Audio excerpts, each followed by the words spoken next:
Hey, Programming 12. The next thing we're going to do is we are going to make a map for our dungeon. Dungeons tend to be mapped out, and that's part of the fun of laying out where the rooms are. I'm going to be using this free online tool called Piskel, but you're welcome to use any sort of pixel editing program. Be careful not to use programs with a lot of anti-aliasing when you're drawing. You don't want it to sort of like shade some things as partially black and partially white or whatever. You want to make sure that each pixel is programmed to be exactly a particular color. So a pixel editing program is preferred. So here is Piskel, and we can just create a sprite. And let's see if I remember how to use it. So you can see that it already kind of starts off with like, and I'm able to edit pixels and that kind of stuff. But this is very large. Like I don't need this amount of space by any means.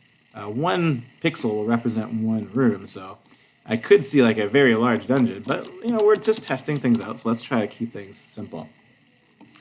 Let's see, how do we adjust that? I thought it was in preferences, resize. Here we go, resize the drawing area. Did you see where I clicked? It's just this little resize button over here. So we can type in some new numbers. So I'm going to make mine 10 by 10. That's already going to be a very large surface for the purposes of our basic map, but you can make bigger ones later on. So I'm going to do 10 by 10. I will click resize, and then, you can see now that my pen draws a much bigger pixel. Let's see. I guess I'm going to leave it just like that. So I want to have basically white represent no room, like it's just solid rock or whatever it is, just you can't pass through it, and then black will represent a room. And if the rooms, if you have two black pixels side by side, then there's a connection. You can go from that one room to the other. So I just cover it with white. I'll just fill in. I'll choose white color here. You have to be careful to make sure it is, exactly, 6 Fs there. If you slightly go off, it will be a problem for the algorithm we're going to write. So we'll start with that. So I got white. Oops, I forgot to switch it. So we'll start with that, and then I'll use the pen tool to go and click in some black pixels. You don't want to draw any rooms on the edge, by the way. If you draw a room on the edge, some of our algorithms will get messed up where we might look beyond the edge of the image, and you're not allowed to do that in processing. That'll cause index out of bounds error type of thing. So to avoid errors, leave a white border around your map always. And the first room is going to be here at 1, 1. You might recall in the video on the hero that my room variables were set to 1, 1. So that's going to be my starting variable. Starting room. And then you can just draw whatever kind of crazy map you want. You can, just do a little loop like this.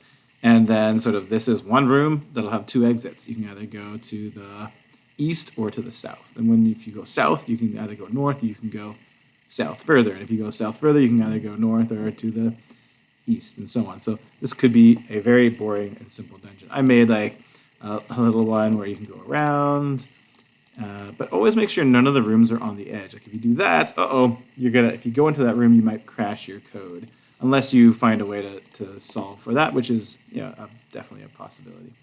So you can draw however you want, whatever dungeon you like. I guess I'll just finish what I was doing originally. Whoops. Drawing hard. Shouldn't be hard, but there you go. Ah! I am not skilled with art. I am definitely a programmer first. Okay, there we go. Good enough. So this sort of represents a whole series of rooms. And whenever I'm in a room, I'll be able to kind of look on my map and see where are the adjacent rooms. So that's going to be that. I'm going to save that picture to the data folder of my sketch. So you can click on save, and you can save. And you want to give it a name like map.png or something like that. So I'll save it.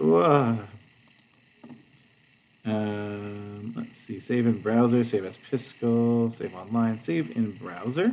I think I'll click save in browser. And I don't know where it went. How do we save?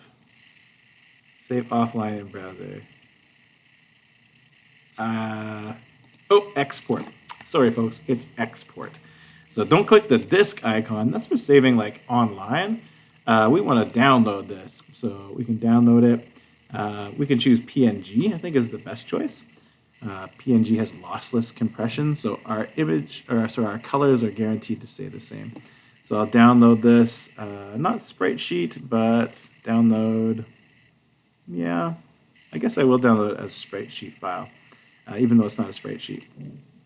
So this will download, and I can just name it, and I can stick it where I want to. I'll put mine just on the desktop right now, and then I'll drag it over, but you can save directly to your folder if you want to.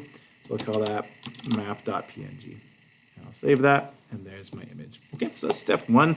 You actually have to draw it, and feel free to draw something different. You don't have to draw it exactly as I did, but there it is. Okay, so that's the end of that video. Stay tuned for the next video where we put that into processing, and we use it to look around our world and see where to draw the exits. Okay, thanks everybody.